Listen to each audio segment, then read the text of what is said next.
ವೀಕ್ಷಕರೇ ನಮಸ್ಕಾರ. ನಮ್ಮ ಜೊತೆ ಇಲ್ಲಿ ಕೂತಿರೋರು ಶ್ರೀ ರಾಮಲಿಂಗಯ್ಯ ಅವರು ಮಂಡ್ಯ ಜಿಲ್ಲೆಯಿಂದ. ನಮ್ಮ ಕೃಷಿ ವಿಶ್ವವಿದ್ಯಾಲಯ 2024ರಲ್ಲಿ ಇವರಿಗೆ ಜಿಲ್ಲಾ ಮಟ್ಟದ ಅತ್ಯುತ್ತಮ ರೈತ ಪ್ರಶಸ್ತಿಯನ್ನು ಕೊಡಲಾಗಿದೆ. ರಾಮಲಿಂಗಯ್ಯ ಅವರೇ, ತಮಗೆ ಸುಸ್ವಾಗತ. ನಮಸ್ಕಾರ. ನಿಮ್ಮ ಮಾಧ್ಯಮಕ್ಕೆ, ಕೃಷಿ ವಿಶ್ವವಿದ್ಯಾನಿಲಯಕ್ಕೆ ಎಲ್ಲರಿಗೂ ನಮಸ್ಕಾರ. ನಮಸ್ಕಾರ ಸರ್. ಸರ್, ತಮಗೆ ಅವಾರ್ಡ್ ಸಿಗ್ತಿದೆ. ಮೊಟ್ಟ ಮೊದಲನೇದಾಗಿ ತಮಗೆ ತುಂಬ ಹೃದಯದ ಅಭಿನಂದನೆಗಳು. Thank you madam. ಸರ್, ತಮ್ಮ ಎಷ್ಟು ವರ್ಷದ ಕೃಷಿ ಲೈಫ್ ಸರ್ ಈಗ? ಅಂದರೆ ಎಷ್ಟು ವರ್ಷದಿಂದ ನೀವು ಕೃಷಿಯನ್ನು ತೊಡಗಿದ್ದೀರಾ? ಮೇಡಮ್, ನಂದು ಕೃಷಿ ಕುಟುಂಬನೇ. ಆದರೆ ಜೀವನಕ್ಕೋಸ್ಕರ ಒಂದು ಉದ್ಯೋಗವನ್ನು ಅರಸಿ ನಾನು ಲೆಕ್ಚರ್ ಆಗಿ, PU ಕಾಲೇಜಲ್ಲಿ ಲೆಕ್ಚರ್ ಆಗಿ, ಪ್ರಿನ್ಸಿಪಾಲ್ ಆಗಿ 34 ವರ್ಷಗಳ ಕಾಲ ಸೇವೆ ಸಲ್ಲಿಸಿ 2019ರಲ್ಲಿ ನಾನು ರಿಟೈರ್ಡ್ ಆಗಿ, ಈಗಾಗಲೇ ನಾನು ಸ್ವಯಾರ್ಜಿತ ಭೂಮಿಯನ್ನು ನಾನು ಹೊಂದ್ಕೊಂಡಿದ್ದೆ. 15 ಎಕರೆ ಭೂಮಿ ಇತ್ತು ನಂದು. 19ರಿಂದ ನಾನು ಸುಭಾಷ್ ಪಾಳ್ಯೇಕರ್ ಅವರ ಪ್ರೇರಣೆಯಿಂದ ನಾನು ಒಂದು ನೈಸರ್ಗಿಕ ವಿಧಾನದ ಫಾರ್ಮಿಂಗ್ ವ್ಯವಸಾಯವನ್ನು ನಾನು ಪ್ರಾರಂಭ ಮಾಡಿ ಈಗ 5 ವರ್ಷ ಕಳೆದಿದೆ. ಇವತ್ತು ನಾನು ಯಶಸ್ವಿ ಆಗಿದ್ದೀನಿ ಅಂತ ಹೇಳಲಿಕ್ಕೆ ಸಂತೋಷವಾಗ್ತಾ ಇದೆ. ನೈಸರ್ಗಿಕ ಕೃಷಿಯನ್ನು ಅಳವಡಿಸ್ಕೊಂಡು ಈಗ ಅವಾರ್ಡ್ ತಗೊಳ್ಳೋ ಮಟ್ಟಿಗೆ ಬೆಳೆದಿದ್ದಾರೆ ನಮ್ಮ ರಾಮಲಿಂಗಯ್ಯ ಅವರು. ಸರ್, ತುಂಬ ಖುಷಿ ಆಗ್ತಿದೆ. ಸರ್, ಏನೇನೆಲ್ಲ ಮಾಡ್ತಿದ್ದೀರಾ? ಒಂದು ಸ್ವಲ್ಪ ನಮ್ಮ ಪ್ರೇಕ್ಷಕರಿಗೆ ಒಂದು ಸ್ವಲ್ಪ ಮಾಹಿತಿ. ಆಯಿತು ಮೇಡಮ್. ನಂದು ಸಮಗ್ರ ಕೃಷಿಯನ್ನು ಅಳವಡಿಸ್ಕೊಂಡಿದ್ದೀನಿ. ಸಾವಯವ ನೈಸರ್ಗಿಕ ಪದ್ಧತಿ ಅದು. ಹಾಗಾಗಿ ಸಮಗ್ರ ಕೃಷಿಯಲ್ಲಿ ಏನು ಅಳವಡಿಸ್ಕೊಂಡಿದ್ದೀನಿ, ತೆಂಗು ಒಂದು 600 ತೆಂಗನ್ನು ಮಾಡ್ಕೊಂಡಿದ್ದೀನಿ. 12 ಎಕರೆ ತೆಂಗಿದೆ. 3000 ಅಡಿಕೆ ಇದೆ. 3000 ಬಾಳೆ ಇದೆ. 1500 ಕೊಕ್ಕೋ ಇದೆ. 1000 ಎಲ್ಲ ಜಾತಿಯ ಹಣ್ಣಿನ ಗಿಡಗಳಿದೆ. ಅರಿಶಿಣ ಇದೆ, ಶುಂಠಿ ಇದೆ, ಪಪ್ಪಾಯ ಇದೆ, ಸೀಬೆ ಇದೆ, ಜಾಕ ಇದೆ, ಲವಂಗ ಇದೆ, ಚಕ್ಕೆ ಇದೆ, ಮೆಣಸಿದೆ, ಏಲಕ್ಕಿ ಇದೆ. ಸೇಬನ್ನು ಕೂಡ 5-6 ಜಾತಿಯ ಸೇಬು ಕೂಡ ಇಟ್ಕೊಂಡಿದ್ದೀನಿ. ಹೌದು, ಕಾಶ್ಮೀರ್ ಸೇಬು ಒಂದು ಸಕ್ಸಸ್ ಆಗಿಲ್ಲ, ಇನ್ನು ಬಾಕಿ ಎಲ್ಲ ಸೇಬು ಸಕ್ಸಸ್ ಆಗಿದೆ. ರಾಮ್ ಫಲ, ಸೀತಾಫಲ, ಲಕ್ಷಣ ಫಲ, ಹನುಮ ಫಲ ಎಲ್ಲವೂ ಕೂಡ ನನ್ನ ತೋಟದಲ್ಲಿದೆ. ಹಲಸು, ಮಾವು, ಸೀಬೆ, ಸಪೋಟ, ಎಲ್ಲ ರೀತಿ ಖರ್ಜೂರ, ಬಾದಾಮಿ ಎಲ್ಲ ರೀತಿಯ ಹಣ್ಣುಗಳನ್ನು ಕೂಡ ನಾನು ಮಾಡ್ಕೊಂಡಿದ್ದೀನಿ. ಮನೆಗೆ ಬೇಕಾದಷ್ಟು ತರಕಾರಿ ಇದೆ. ನನ್ನ ಮನೆಗೆ ಬೇಕಾದಷ್ಟು ನಾಟಿ ಕೋಳಿ ಫಾರಮ್ ಮಾಡ್ಕೊಂಡಿದ್ದೀನಿ. ಮನೆಗೆ ಬೇಕಾದಷ್ಟು ಹೈನುಗಾರಿಕೆ, ಹಾಲು, ಮೊಸರು, ಬೆಣ್ಣೆ, ತುಪ್ಪವನ್ನು ಮಾಡ್ಕೊಂಡಿದ್ದೀನಿ. ಮನೆಗೆ ಬೇಕಾದಷ್ಟು ನಾನು ನಾನ್ ವೆಜ್ ಆದ್ದರಿಂದ ಕುರಿ, ಆಡುಗಳನ್ನು ಸಾಕ್ಕೊಂಡಿದ್ದೀನಿ. ನನ್ನ ಮನೆಗೆ ಬೇಕಾದಷ್ಟು, ನನ್ನ ನಂಟರಿಷ್ಟಿಗೆ ಬೇಕಾದಷ್ಟು ಮೀನನ್ನು ಸಾಕ್ಕೊಂಡಿದ್ದೀನಿ. ಜೇನು ಪೆಟ್ಟಿಗೆ ಒಂದು 5-6 ಜೇನು ಪೆಟ್ಟಿಗೆ ಇಟ್ಕೊಂಡಿದೆ. ಅವು ಏನಕ್ಕೋ ಗೊತ್ತಿಲ್ಲ, ಪಕ್ಕದವ್ರು ಹಾಕ್ತಕ್ಕಂಥ ಕೆಮಿಕಲ್ಗೋ ಏನೋ ಎಲ್ಲ ಆರಿ ಹೋಗಿ 2 ಜೇನು ಮಾತ್ರ ಉಳ್ಕೊಂಡಿದೆ. ಅದರೊಂದರೊಳಗೆ ನಾನು ಸ್ವಲ್ಪ ಯಾಕೋ ವೀಕ್ ಆಗ್ತಾಯಿದ್ದೀನಿ. ಹಾಗಾಗಿ ಎಲ್ಲವೂ ಕೂಡ ನಾನು ಚೆನ್ನಾಗಿ ನಡೆಸ್ಕೊಂಡು ಹೋಗ್ತಾ ಇದ್ದೀನಿ ಮೇಡಮ್. ಎಲ್ಲವೂ ಚೆನ್ನಾಗಿದೆ. 1000 ನುಗ್ಗೆ ಇದೆ, 1000 ಗ್ಲಿಸರಿಡಿ ಇದೆ, 1000 ಪಾಲ್ವನ ಇದೆ. ಎಲ್ಲ ರೀತಿಯೂ ಕೂಡ ಮೇಂಟೈನ್ ಮಾಡಿದ್ದೀನಿ. ಸರ್, 34 ವರ್ಷ ಮಕ್ಕಳಿಗೆ ಪಾಠ ಹೇಳಿ. ಹೌದು ಮೇಡಮ್. ಈಗ ಮಿನಿ ವಿಶ್ವವಿದ್ಯಾಲಯನ ನಿಮ್ಮ ಜಮೀನಲ್ಲಿ ಸೃಷ್ಟಿಸ್ಕೊಂಡಿದ್ದೀರಾ? ಸತ್ಯ ಮೇಡಮ್. ಸರ್, ಏನು ಬಿಟ್ಟಿದ್ದೀರಾ ಅನ್ನೋದು ಹೇಳ್ತೀರಾ ಸರ್? ಬೆಂಕಿ, ಪಟ್ನ, ಉಪ್ಪು 2 ಬೆಳೆದಿಲ್ಲ ಮೇಡಮ್. 3 ಎಕರೆ ಕೃಷಿಗೆ ಬಿಟ್ಕೊಂಡಿದ್ದೀನಿ ಮೇಡಮ್. ಅಲ್ಲಿ ನನಗಾಗುವಷ್ಟು ಭತ್ತ, ರಾಗಿ ಬೆಳ್ಕೊತಾ ಇದ್ದೀನಿ. ಮುಂಗಾರು ಬಂದಾಗ ಕಾಳುಗಳನ್ನು ಬೆಳ್ಕೊತಾ ಇದ್ದೀನಿ. ಮತ್ತು ನೆಕ್ಸ್ಟ್ ಸೀಸನ್ಗೆ ಈಗ ಅರಿಶಿನ ಹಾಕ್ಕೊಂಡಿದ್ದೀನಿ, ಶುಂಠಿ ಹಾಕ್ಕೊಂಡಿದ್ದೀನಿ, ಮತ್ತು ಕಬ್ಬು ಹಾಕ್ತಾಯಿದ್ದೀನಿ. 3 ಎಕರೆನ ತೋಟಗಾರಿಕೆ ಮಾಡಿಲ್ಲ, ಕೃಷಿಗೋಸ್ಕರನೇ ಇಟ್ಕೊಂಡಿದ್ದೀನಿ. ಇನ್ನು 12 ಎಕರೆ ತೋಟಗಾರಿಕೆ. ಮತ್ತು ಇನ್ನೊಂದು ವಿಷಯ ನೀವು ಕೇಳಬೇಕು, 12 ಎಕರೆನ ನಾನು ಒಬ್ಬನೇ ನಿರ್ವಹಿಸ್ತಾ ಇದ್ದೀನಿ. ಇದು ಚಾಲೆಂಜಾಗಿ ಹೇಳ್ತಾ ಇದ್ದೀನಿ ನಾನು, ವಿತೌಟ್ ಲೇಬರ್. 12 ಎಕರೆ ತೋಟಗಾರಿಕೆಯನ್ನು ಯಾವುದೇ ಲೇಬರ್ ಸಹಾಯವಿಲ್ಲದೆ ನಾನು ಒಬ್ಬನೇ ನಿರ್ವಹಿಸ್ತಾ ಇದ್ದೀನಿ ಅಂತ ನಾನು ಎದೆ ತಟ್ಕೊಂಡು ಆ ಮಾತನ್ನು ಹೇಳ್ತಾ ಇದ್ದೀನಿ. 34 ವರ್ಷ ಎಕ್ಸ್ಪೀರಿಯನ್ಸ್ ಆಗಿದೆನಾ? ನಿಮಗೆ ವಯಸ್ಸು 34? 66ನೇ ವಯಸ್ಸು ಮೇಡಮ್ ನನಗೀಗ. ಅಲ್ಲ, ನೀವು ಹೇಳ್ತಾರೆ ನೋಡಿದ್ರೆ ನನಗೆ ಕನ್ಫ್ಯೂಸ್. ಹೌದು ಮೇಡಮ್, ಹೌದು. ತುಂಬಾ ಖುಷಿ ಆಯ್ತು ಸರ್, ತುಂಬಾ ಖುಷಿ ಆಯ್ತು. ಹೌದು ಮೇಡಮ್. ಸರ್, ಇದು ಇಷ್ಟೊಂದೆಲ್ಲ ಮಾಡ್ಕೋತಾ ಇದ್ದೀರಾ, ಮಾಹಿತಿನ ಯಾವ ಕಡೆಯಿಂದ ಎಲ್ಲಿಂದ ತಗೋತಾ ಇದ್ದೀರಾ ಸರ್? ಮೇಡಮ್, 19ರ ರಿಟೈರ್ಡ್ ಆಗ್ತಕ್ಕಂಥ ಸಂದರ್ಭದಲ್ಲಿ ನಮ್ಮ ತೋಟಗಾರಿಕೆ ಇಲಾಖೆ, ಕೃಷಿ ಇಲಾಖೆ ಕೇರ್ಪೇಟೆಯವರು ನನ್ನನ್ನು GKVK ಈ ಸಮ್ಮೇಳನಕ್ಕೆ ಕರ್ಕೊಂಡು ಬಂದಿದ್ರು. ನನಗೆ ಪುಸ್ತಕವನ್ನು ಓದುವ ಹುಚ್ಚಿತ್ತು.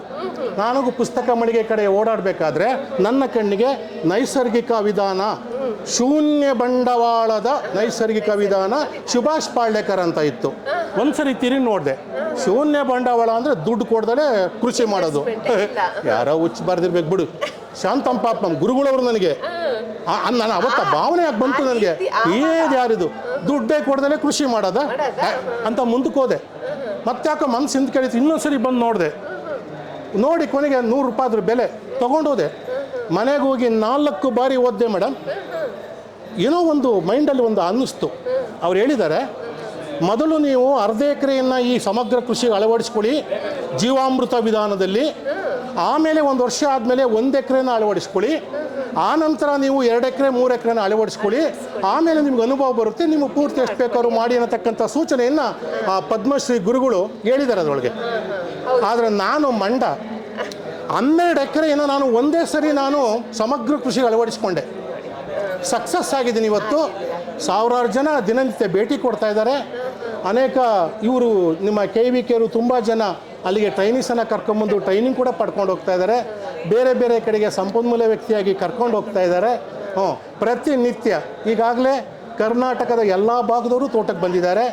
ಆಂಧ್ರದವರು, ಮಹಾರಾಷ್ಟ್ರದವರು, ಕೇರಳದವರು, ತಮಿಳ್ನಾಡವರು ತುಂಬ ಜನ ನನ್ನ ತೋಟಕ್ಕೆ ಭೇಟಿ ಕೊಟ್ಟು ಮೆಚ್ಕೊಂಡು ನನಗಿಂತ ವಯಸ್ಸಿನ ಚಿಕ್ಕವರಾದರೆ ನನ್ನ ಹೆಂಡತಿಯ ಕಾಲಿಗೆ ಬಿದ್ದು ಗುರುಗಳೇ ಅಂತ ಆಶೀರ್ವಾದ ಪಡ್ಕೊಂಡು, ನಿಮ್ಮ ಕೃಷಿ ಒಂದು ದೊಡ್ಡ ಬೆಂಗಳೂರಲ್ಲಿರ್ತಕ್ಕಂಥ ಮಾಲ್ ಒಳಗೆ ಹೋದ್ರೆ ಎಲ್ಲವೂ ಹೇಗೆ ಸಿಗುತ್ತೋ ಹಾಗೆ ನಿಮ್ಮದು ಮಾಲ್ ಆಗಿದೆ ಸ್ವಾಮಿ ನಿಮ್ಮದು ಕೃಷಿ.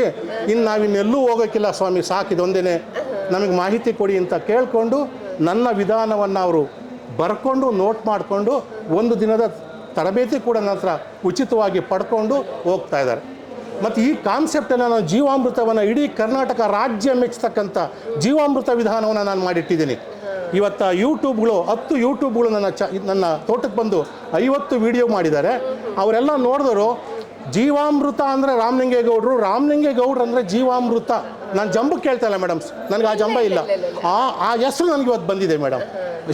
ಕೇವಲ 20,000 ರೂಪಾಯಿ ಖರ್ಚಿನಲ್ಲಿ 1 ತಿಂಗಳಲ್ಲಿ 30 ಎಕರೆಗೆ ಜೀವಾಮೃತವನ್ನು ವಿತೌಟ್ ಲೇಬರ್, ಯಾರ ಸಹಾಯವೂ ಇಲ್ಲದೆ ಬಹಳ ಸರಳವಾಗಿ ಮಾಡ್ತಕ್ಕಂಥ ವಿಧಾನವನ್ನು ಮೋಸ್ಟ್ಲಿ ನಾನು ಒಬ್ಬನೇ ಮಾಡೋದು ಅಂತ ನಾನು ನಿಜವಾಗ್ಲೂ ಎದೆ ತಟ್ಕೊಂಡು ಹೇಳ್ಕೊತೀನಿ ಆ ಮಾತನ್ನು. 30 ಎಕರೆಗೆ 1 ತಿಂಗಳಲ್ಲಿ ಒಬ್ಬ ಲೇಬರ್ನ ಸಹಾಯವಿಲ್ಲದೆ ಜೀವಾಮೃತವನ್ನು ಸರಳವಾಗಿ, ಒಂದು ಸಗಣಿ ಹಾಕಿ ಕೈಲಿ ಕಲ್ಸಂಗಿಲ್ಲ, ಗಂಜಲ ಹಾಕಿ ಕಲ್ಸಂಗಿಲ್ಲ, ಯಾವುದು ಕೈಲಿ ಮುಟ್ಟಿ ಏನು ಮಾಡ್ಕೊಳಂಗೆ ಇಲ್ಲ, ಹಿಂಗೆ ಕುಂತ್ಕೊಂಡು 30 ಎಕರೆಗೆ ಜೀವಾಮೃತವನ್ನು ಬಿಡ್ತಕ್ಕಂಥ ವಿಧಾನವನ್ನು ನಾನು ಮಾಡಿಟ್ಟಿದ್ದೀನಿ. ಇವತ್ತು ನನ್ನ ಹೆಸರು ಜೀವಾಮೃತ ಅಂದರೆ ರಾಮಲಿಂಗೇಗೌಡರು ಜೀವಾಮೃತ ಅಂತ ನನ್ನ ವಿಡಿಯೋದಲ್ಲಿ ಕರೀತಾ ಇದ್ದಾರೆ ಜನಗಳು ಮೇಡಮ್. ಖುಷಿ ಆಗ್ತಿದೆ ಸರ್. ಈಗ ನಾವು ನಿಮ್ಮನ್ನ ಪ್ರಗತಿಪರ ರೈತರ ಅನ್ಬೇಕು, ಅಥವಾ 1 ಮ್ಯಾನ್ ಆರ್ಮಿ ಇನ್ ಅಗ್ರಿಕಲ್ಚರ್ ಅನ್ಬೇಕು, ಅಥವಾ ಮಿನಿ ವಿಶ್ವವಿದ್ಯಾಲಯ ಅನ್ಬೇಕು, ನನಗೆ ಗೊತ್ತಾಗ್ತಿಲ್ಲ ಸರ್. ತುಂಬಾ ಖುಷಿ ಆಗ್ತಿದೆ ತಮ್ಮ ಜೊತೆ ಮಾತಾಡಿ. ಈಗ ನಮ್ಮ ಯುವಕರಿಗೆ ಒಂದು ಸಂದೇಶವನ್ನು ದಯವಿಟ್ಟು ಕೊಡ್ಬೇಕಂತ. ಯುವಕರಿಗೆ ಏನಾಗಿದೆ ಅಂತಂದರೆ, ಯುವಕರು ತುಂಬ ಜನ ವ್ಯವಸಾಯಕ್ಕೆ ಬರಲಿಕ್ಕೆ ಇಷ್ಟ ಇದ್ದಾರೆ. ಆದರೆ ಅವರ ತಂದೆ ತಾಯಿಗಳು ಅವ್ರನ್ನ ವ್ಯವಸಾಯಕ್ಕೆ ಬಿಡ್ತಾ ಇಲ್ಲ ತುಂಬ ಜನ. ಯಾಕೆಂದರೆ ನನ್ನ ಹತ್ರಕ್ಕೆ ಬರ್ತಾರಲ್ಲ ಅವರೇ ನನಗೆ ಫೋನ್ ಮಾಡ್ತಾರೆ, ಸರ್ ನಾನು ವ್ಯವಸಾಯ ಮಾಡಬೇಕು ಅಂತ ಆಸೆ, ನಮ್ಮ ತಂದೆ ತಾಯಿಗಳು ನನಗೆ ವಿರುದ್ಧವಾಗಿವ್ರೆ ಸರ್, ಅವ್ರನ್ನ ಕರ್ಕೊಂಡು ನಾವು ನಿಮ್ಮ ತೋಟಕ್ಕೆ ಬರ್ತೀವಿ, ಸ್ವಲ್ಪ ನೀವು ನಮ್ಮ ತಂದೆ ತಾಯಿಗಳಿಗೆ ಸ್ವಲ್ಪ ಹೇಳಿ ಸರ್, ನನಗೆ ಜಾಸ್ತಿ ಹೇಳಕ್ಕೆ ಹೋಗ್ಬೇಡಿ ನೀವು ಅಂತಕ್ಕಂಥ ಮಾತನ್ನು ಮೊದಲೇ ಫೋನ್ ಮಾಡಿ ನನ್ನ ತೋಟಕ್ಕೆ ಬರ್ತಾ ಇದ್ದಾರೆ. ಹಾಗಾಗಿ ಆ ತಂದೆ ತಾಯಿಗಳಿಗೆ ಇನ್ನೂ ಏನೋ ಅಪ್ಪಾಕಿಂತ ಆಲ್ಮಾರ್ಕೆ ನೇಣಾಕಬೇಕು ಅನ್ನತಕ್ಕಂಥ ಒಂದು ಪ್ರಜ್ಞೆ ತಂದೆ ತಾಯಿಗಳದ್ದು. ಮಕ್ಕಳು ಏನನ್ನಾದರೂ ಸಾಧನೆ ಮಾಡಬೇಕು ಅಂತ ಈ ಯುವಕರು ಹೋರಾಟ ಮಾಡ್ತಾ ಇದ್ದಾರೆ. ಆದರೆ ಸರಿಯಾದ ರೀತಿಯ ಸಹಕಾರವನ್ನು ಆ ಮಕ್ಕಳಿಗೆ ತಂದೆ ತಾಯಿಗಳು ಕೊಡ್ತಾ ಇಲ್ಲ. ಏಕೆ ನನ್ನ ಹತ್ರ ಬಂದಿರತಕ್ಕಂಥ 100 ಫ್ಯಾಮಿಲಿಗಳು ಕತೆ ನಾನು ಹೇಳ್ತಾ ಇದ್ದೀನಿ. ಹಾಗಾಗಿ ಯುವಕರಿಗೆ ನಿಜವಾಗ್ಲೂ ಹೇಳ್ತಾ ಇದ್ದೀನಿ, ಯುವಕರಿಗೆ ತಂದೆ ತಾಯಿಗಳು ಸಹಕಾರವನ್ನು ಕೊಡಬೇಕು. ಅವರು ಯಾವ ಫೀಲ್ಡ್ನಲ್ಲಿ ಆಸಕ್ತಿ ವಹಿಸ್ತಾರೋ ಆ ನಿಟ್ಟಿನಲ್ಲಿ ಬೆಳಿಲಿಕ್ಕೆ ಅವರ ಪೇರೆಂಟ್ಸು ಸಹಕಾರ ಕೊಡಬೇಕು. ಮತ್ತು ವ್ಯವಸಾಯ ಲಾಸು ಅಂತಕ್ಕಂಥ ಮಾತನ್ನು ಎಲ್ಲರೂ ಹೇಳ್ತಾವ್ರೆ. ನನ್ನನ್ನು ಎಲ್ಲಿ ಬೇಕಾದ್ರೂ ತಗೊಂಡೋಗಿ ನಿಲ್ಲಿಸಿ, ವಿಧಾನಸೌಧ ಮುಂದೆ ಮೈಕ್ ಕೊಟ್ಟರು ಹೇಳ್ತೀನಿ, ಸೆಂಟ್ರಲ್ ಗೌರ್ಮೆಂಟು ಮೋದಿ ಯಾವ್ದಾರ ಫಂಕ್ಷನ್ ಮಾಡಿದ್ರೆ ಅಲ್ಲಿ ಕರ್ಕೊಡೋಗಿ ಮೈಕ್ ಕೊಟ್ಟರು ಕೂಡ ನಾನು ಹೇಳ್ತೀನಿ, ವ್ಯವಸಾಯದಲ್ಲಿ ನಿಜವಾಗ್ಲೂ ಲಾಸ್ ಇಲ್ಲ ಅಂತ ನಾನು ನೇರವಾಗಿ ಹೇಳ್ತಾ ಇದ್ದೀನಿ ಮೇಡಮ್, ಧೈರ್ಯವಾಗಿ ಹೇಳ್ತಾ ಇದ್ದೀನಿ ನಾನು ಇವತ್ತು. ಹಾಗಾಗಿ ಯುವಕರು ವ್ಯವಸಾಯಕ್ಕೆ ಬನ್ನಿ ಅಂತಕ್ಕಂಥ ಮಾತನ್ನು ನಾನು ಹೇಳ್ತಾ ಇದ್ದೀನಿ. ಉದಾಹರಣೆಗೆ ನಾನು ಜಸ್ಟ್ ಒಂದು ಉದಾಹರಣೆ ಕೊಡ್ತೀನಿ. ಈಗ ಎಲ್ಲರೂ ಅಫಿಷಿಯಲ್ಲು ಅಂತ ಇದ್ದಾರೆ. ಸಾಫ್ಟ್ವೇರ್ ಇಂಜಿನಿಯರ್ ಅಂತ ಇದ್ದಾರೆ ಅಲ್ವೇ. ನಾನು ಡಾಕ್ಟ್ರು ಅಂತಾರೆ, ಒಪ್ಕೋತೀನಿ ನಾನು. ಈಗ ಒಂದು ಸಾಫ್ಟ್ವೇರ್ ಇಂಜಿನಿಯರ್ ಅಂದರೆ ಬಹಳ ಕಷ್ಟ ಬಿದ್ದು ಐಎಟ್ ಸಂಬಳ ಅಂದರೆ 1 ಲಕ್ಷ ರೂಪಾಯಿ ಸಂಬಳ ತೊಗೋಬೋದು ಬೆಂಗಳೂರಲ್ಲಿ. 4 ಜನ 4 ಲಕ್ಷ ರೂಪಾಯಿ ಸಾಫ್ಟ್ವೇರ್ ಇಂಜಿನಿಯರ್ ತೊಗೋತಾರೆ. ನಾನು ಒಂದೇ ಮಾತು ಹೇಳ್ತಾ ಇದ್ದೀನಿ, ನನ್ನ ಹತ್ರ ಇರೋದು 600 ತೆಂಗು, 3000 ಅಡಿಕೆ, 3000 ಬಾಳೆ, ನಾನು ಅವೆಲ್ಲ ಆದಾಯ ಹೇಳೋದಿಲ್ಲ, ಬರೀ ತೆಂಗಿನ ಮಾತ್ರ ಆದಾಯ ಹೇಳ್ತೀನಿ. ಈಗ 600 ತೆಂಗಲ್ಲಿ ನಾನು ಒಂದು ವರ್ಷಕ್ಕೆ 28,000 ರೂಪಾಯಿ ನನಗೆ ಎಳ್ನೀರಲ್ಲಿ ದುಡ್ಡು ಬರ್ತಾ ಇದೆ. 28 ಲಕ್ಷ ಬರೀ 600 ತೆಂಗಿನ ಗಿಡದಲ್ಲಿ. ಬಂದು ನೋಡ್ಬೋದು, ಯಾರಾದರೂ ನಂಬಿಕೆ ಇಲ್ದಿರ್ತಕ್ಕಂಥ ರೈತರು ಸಮುದಾಯ ನನ್ನ ತೋಟಕ್ಕೆ ಬಂದು ನೋಡಲಿ. ಲೆಕ್ಕ ಹಾಕೊಳ್ಳಿ ಅಲ್ಲಿಗೆ. ಅಷ್ಟಾಯ್ತಾ? ಅಡಿಕೆ 3,000 ಅಡಿಕೆ ಇದೆ. ಒಂದು ಮರದಲ್ಲಿ ಕೇವಲ 10 kg ಹಸೆಕಾಯಿ ಅಡಿಕೆ ಅಂತಂದ್ರೂ ಕೂಡ 19 ಲಕ್ಷ ರೂಪಾಯಿ ಅಡಿಕೆಯಲ್ಲಿ ಬರ್ತಾ ಇದೆ. ಇನ್ನು ಬಾಳೆಗೆ ಬರೋಣ. ಬಾಳೆ 3,000 ಬಾಳೆ. ನನಗೇನು ಕೆಮಿಕಲ್ ಹಾಕ್ಬಿಟ್ಟು ಕ್ರಿಮಿನಾಶಕ ಕಳೆನಾಶಕ ಹೊಡೆದ್ಬಿಟ್ಟು ನೇಗಿಲು ತಂದು ಉತ್ತುಬಿಟ್ಟು ಟ್ರ್ಯಾಕ್ಟರ್ ತಂದು ಅಗದ್ಬಿಟ್ಟು ಮಾಡೋ ಕೆಲಸ ಅಲ್ಲ ನಂದು. ನನ್ನ ತೋಟಕ್ಕೆ ನನಗೆ ಏನೂ ಬೇಕಾಗಿಲ್ಲ ನನಗೆ. ಹಾಗಾಗಿ ನೈಸರ್ಗಿಕ ಕೃಷಿ ಮಾಡಿರ್ತಕ್ಕಂಥದ್ದು. ನಾನು ಕೇವಲ 5 kg ಮಾತ್ರ ಇಷ್ಟಪಡ್ತೀನಿ ಬಾಳೆಗೊನೆನ. ನಾನು ಬಾಳೆಗೊನೆ ತಿಂದು ನೋಡಬೇಕು, ಗೊತ್ತಾಗುತ್ತೆ. ಆಗ 5 kg ಬಂದರೂ ಕೂಡ ನಂದು 3,000 ಬಾಳೆ 5 3 15 ಟನ್ ಆಯಿತು ಮೇಡಮ್. 40-50 ರೂಪಾಯಿ ಸಿಕ್ಕಿದ್ರು ಕೂಡ ನನಗೆ 5-6 ಲಕ್ಷ ರೂಪಾಯಿ ಬಾಳೆಯಲ್ಲಿ ಬಂತು. ಎಷ್ಟಾಯ್ತು ಮೇಡಮ್? ಒಬ್ಬ ಸಾಫ್ಟ್ವೇರ್ ಇಂಜಿನಿಯರ್ 1 ಲಕ್ಷ ತೊಗೊಂಡು ತಿಂಗಳಿಗೆ 4 ಲಕ್ಷ ಅಂದರೂ ಕೂಡ ನನಗೂ ತಿಂಗಳಿಗೆ 4 ಲಕ್ಷ ಬರ್ತಾ ಇದೆ. 4 ಜನ ಸಾಫ್ಟ್ವೇರ್ ಇಂಜಿನಿಯರ್ ತಗೊಳ್ಳೋ ಸಂಬಳವನ್ನು ನಾನು ವಯಸ್ಸಾದವನು, ಮುದುಕ, ರಿಟೈರ್ಡ್ ಆಗಿರ್ತಕ್ಕಂಥವನು ನಾನು ತೊಗೋತಾ ಇದ್ದೀನಿ.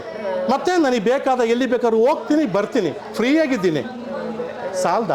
ಈ ಆರೋಗ್ಯಕ್ಕೆ ಎಷ್ಟು ಬೆಲೆ ಕಟ್ತೀರಾ? 66 ಆದರೂ ಕೂಡ ಯಾವುದೇ ಮಾತ್ರೆ ಔಷಧಿಗಳನ್ನು ನುಂಗದಲ್ಲೇ ನಾನು ಇಷ್ಟೊಂದು ಗಟ್ಟಿಮುಟ್ಟಾಗಿದ್ದೀನಿ ಅಂದ್ರೆ ಕಾರಣ ಏನು? ಆ ನೈಸರ್ಗಿಕ ಕೃಷಿ. ಯಾವುದೇ ಕ್ರಿಮಿನಾಶಕ, ಕಳೆನಾಶಕ, ರಾಸಾಯನಿಕ ಗೊಬ್ಬರಗಳನ್ನು ಹಾಕ್ಕೊಳ್ದಲೇ ನಿಜವಾದಂಥ ಆಹಾರವನ್ನು ನಾನು ಸಂಪಾದನೆ ಮಾಡ್ತಾ ಇದ್ದೀನಿ. ಸಮಾಜಕ್ಕೆ ಸತ್ವಯುತವಾಗಿರ್ತಕ್ಕಂಥ ಆಹಾರವನ್ನು ಕೊಡ್ತಾ ಇದ್ದೀನಿ. ಭೂಮಿಯ ಪಾವಿತ್ರತೆಯನ್ನು ನಾನು ಉಳಿಸ್ತಾ ಇದ್ದೀನಿ. ಪರಿಸರವನ್ನು ಉಳಿಸ್ತಾ ಇದ್ದೀನಿ.